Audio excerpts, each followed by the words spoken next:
Jadi bahwa di dalam Al-Quran itu terdapat dua bentuk hubungan seksual yang diizinkan. Yang pertama itu hubungan seksual dalam kerangka perkawinan.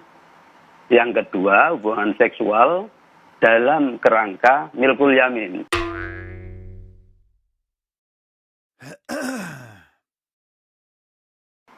Jadi mudahnya begini, seorang laki-laki dapat berhubungan seksual dengan istri-istrinya, di sisi lain dapat berhubungan seksual dengan milkul yamin.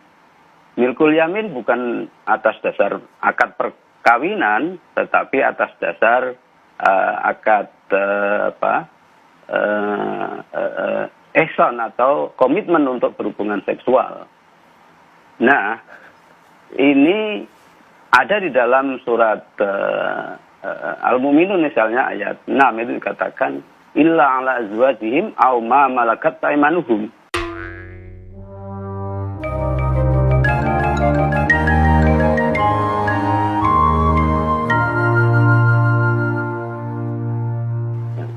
Jadi diizinkan melakukan hubungan seksual dengan istri atau dengan milkul yamin.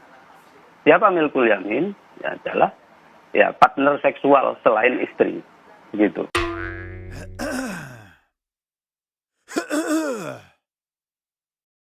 Itu syarat-syaratnya apa saja yang diperbolehkan begitu? Tidak terhitung. Syaratnya adalah seorang perempuan tidak bersuami, ya. Kalau orang perempuan, kalau seorang laki-laki bebas, lajang atau beristri boleh. Nah, tentu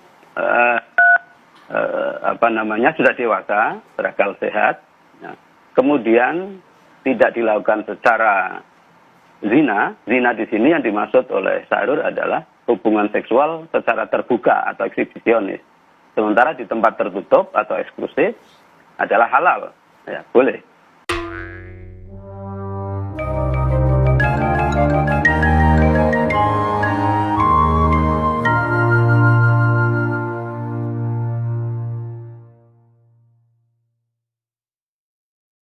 Yang kedua, tidak dilakukan secara homo.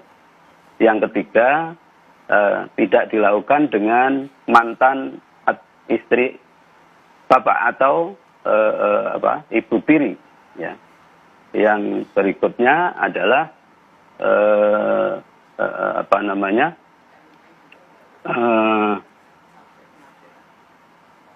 hubungan darah. Iya betul, maharim, ya tidak ada hubungan darah atau incest, ya. Baik, ya, Pak ya. Abdul Aziz. Ya, di luar itu boleh. Pak Abdul Aziz, Anda menyatakan hanya berlandaskan komitmen, suka sama suka, tanpa ada landasan agama. Iya betul, suka sama suka, tidak ada landasan agama.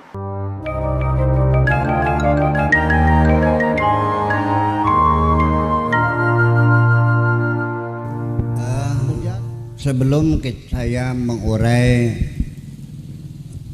perkawinan milkul yamin, di dalam tradisi Islam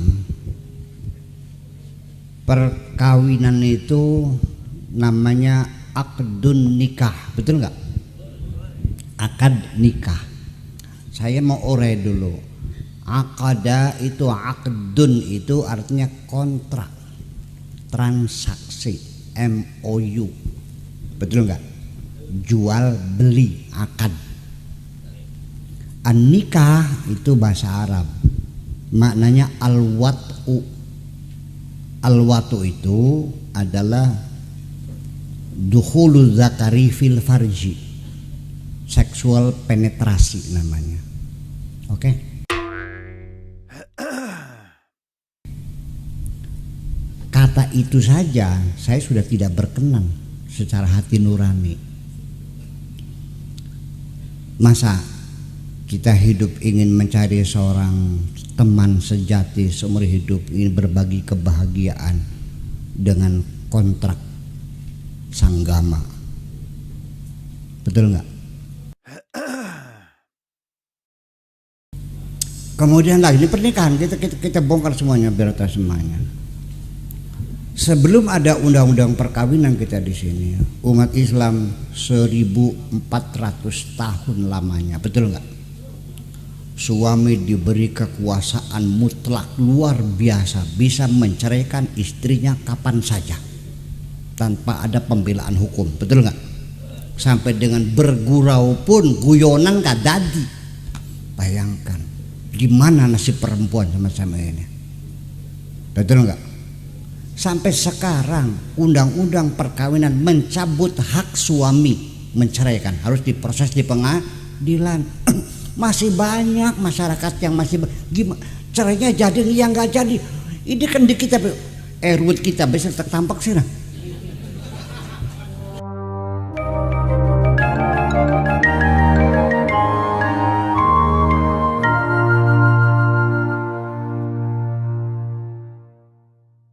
Dulu Islam membolehkan kawin anak-anak dikawinkan sah. 4-5 tahun, 9 tahun dikawinkan sah. Kita cabut, kita batasi. Ini manusia bukan binatang. Ya kan? Kawin paksa dulu 1400 tahun diperbolehkan kawin paksa asal perawan dan walinya wali mujbir, bapak kandung. Itu suka tidak suka dianggapnya sah. Bayangkan gimana nasib umat Islam. Kita bikin undang-undang perkawinan di sini. Itu pun di demo besar-besaran kok. Maunya apa sebetulnya ini? Ini persoalannya. Jadi orang tuh kalau sudah namanya isu agama itu sepertinya seperti kayak wis yakin majeng surga kah? Ini budaya. Paham nggak? Ini budaya. Nah, jadi itu disertasi doktor di Sunan Kalijaga. Ini isu itu sudah lama sebetulnya, sejak mulai tahun 71 saya di Irak juga sudah muncul ide semacam itu ya. Tetapi tetap saja pada akhirnya kajian-kajian semacam itu kita tidak jujur kalau kita tidak melalui jalur kajian antropologi. Paham nggak? Kita juga butuh pada kola ta'ala, kola rasul, kola asal kabeh kola kan ya. Iya. Jadi milkul yamin ini sebetulnya adalah langkah kemajuan dari perjuangan umat Islam. Yang dulu tradisi berlaku di dunia, tidak usah dikawini, langsung dipaceki aja, nggak apa-apa, selesai. Jadi namanya budak, ya kan begitu? Beli di pasar udah dipakai, ya suruh masak segala macam, nanti malam dikeloni kan gitu. Perbudakan masih menjadi tradisi dunia di mana-mana, bukan di harus saja di Eropa juga sama, ya. Di Amerika juga sama, ya kan. Belum lama perbudakan dibebaskan tuh. Nah, milkul yamin itu merupakan langkah kemajuan dalam Islam. Status perempuan yang dapat beli itu boleh dikawini sebagai istri. Kemajuan enggak? Kemajuan. Tapi perbudakan belum dihapuskan karena nggak bisa dong.